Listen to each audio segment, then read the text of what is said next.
Esse atual momento é mais volátil do que a gente tem observado nas últimas eleições no Brasil, porque existe um grau de incerteza maior nesse momento do que a gente teve nas últimas 3 eleições.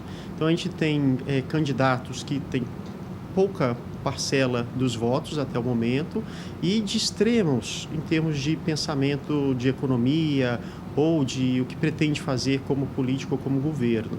Então essa incerteza de quem será o próximo presidente e se esse presidente será um presidente mais alinhado com a direita ou com a esquerda, gera toda essa instabilidade na moeda estrangeira. Principalmente porque a moeda estrangeira é um refúgio, de certa forma, econômico para muitos agentes do mercado, né? Bom, então o produtor rural, o que ele pode esperar desse momento é que, enquanto não houver uma maior definição, uma maior certeza do potencial presidente, vai continuar existindo uma moeda desvalorizada, um dólar caro e uma moeda brasileira desvalorizada perante a moeda estrangeira. Aí fazendo um comparativo do que é bom para o produtor nesse momento, que claro, que são as exportações e o que não é bom, a compra de insumos, como que a gente pode colocar isso numa balança para os produtores de grãos como soja, milho e também os pecuaristas e de outras culturas assim que não tem tanta representatividade assim? Bom, em geral, aqueles produtos de exportação, então os grãos que estão na nossa pauta de exportação mais fortemente, como a soja, como o algodão, tá certo? Até mesmo o milho hoje, né? Para produtos que a gente exporta em grande quantidade, como carnes, a alta do dólar tende a ser mais positiva do que negativa, porque ela impacta o preço final do produto positivamente mais do que ela impacta o custo de produção negativamente. Para produtos de mercado doméstico, que não são produtos que se comercializam no exterior com grandes volumes, tende ao custo de produção elevado pelo dólar ser pior do que qualquer possível aumento do preço desse produto no mercado doméstico. Então, no frigir dos ovos, uma parte do agronegócio tende a se beneficiar mais do que outra nesse momento. Mas ambos saem perdendo pela questão de incerteza ou volatilidade da moeda, porque existe uma tendência a se fechar menos negócios quando você tem um nível de incerteza muito grande sobre qual será o preço do seu produto ou do seu custo de produção daqui a alguns meses. E sobre a compra de insumos, esse seria um bom momento ou quem puder é melhor esperar? Porque a gente também não sabe se o dólar ainda não vai subir mais do que isso, né?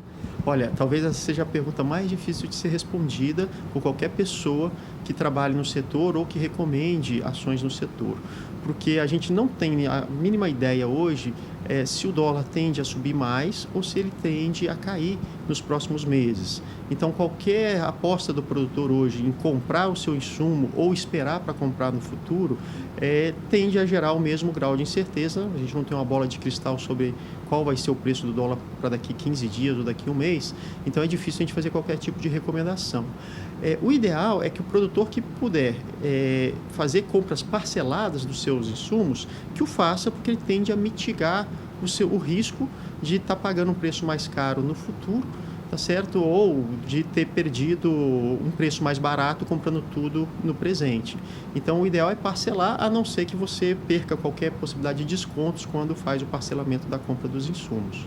Você considera que esse é um momento apropriado para fazer hedge, por exemplo? Bom, quando a gente tem um alto nível de incerteza, os instrumentos de mitigação de risco como o hedge tendem a ser a melhor opção. Então, para os produtores que dominam como fazer isso, que têm estrutura, que têm capacidade de fazer, talvez seja a hora de se pensar em fazer o hedge, já que você tem um nível de incerteza muito grande sobre quais serão os preços no futuro, ou qual será o dólar no futuro.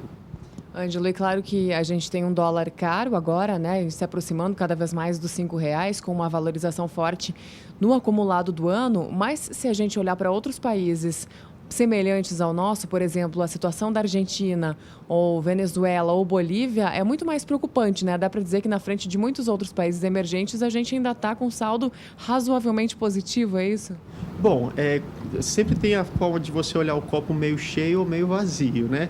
Nesse caso, quando a gente se compara com outros parceiros, com outros países, principalmente da América Latina, a gente está numa posição um pouco mais confortável. Não quer dizer que a gente não deva buscar soluções para os nossos problemas econômicos para que não se passe de novo por essa situação que a gente tem hoje né, que não é confortável, ela é só mais confortável do que outros países que estão com a situação de volatilidade e incerteza maior do que o nosso país, né? Mas é sempre bom a gente pensar que tem alguém que está sofrendo mais do que a gente está sofrendo hoje, como uma forma da gente diminuir a nossa sensação de cenário ruim.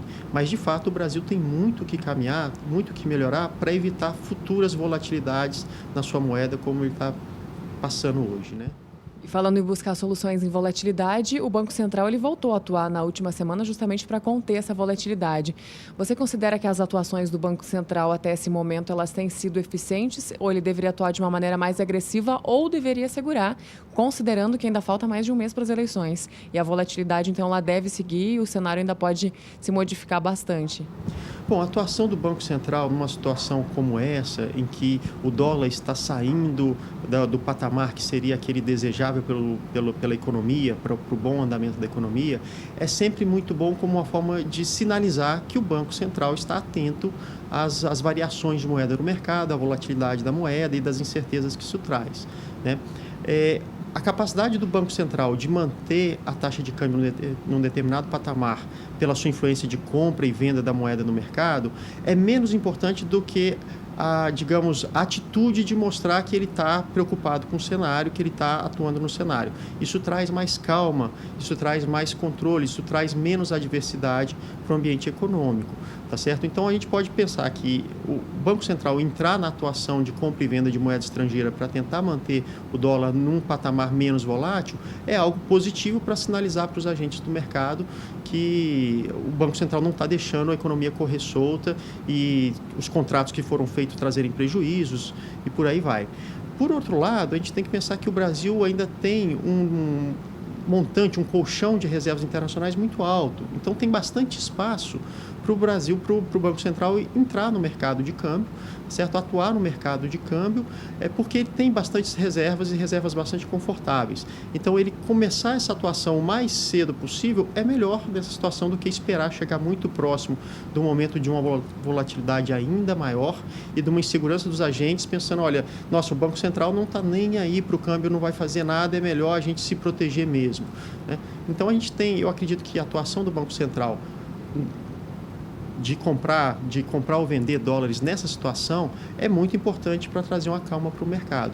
Eu diria até que ele demorou um pouco nesse movimento que a gente viu de desvalorização do nosso câmbio nos últimos meses, ele até demorou um pouco a entrar e a sinalizar que ele está preocupado e pretende trazer um pouco mais de segurança para os agentes que estão atuando no mercado de moeda estrangeira.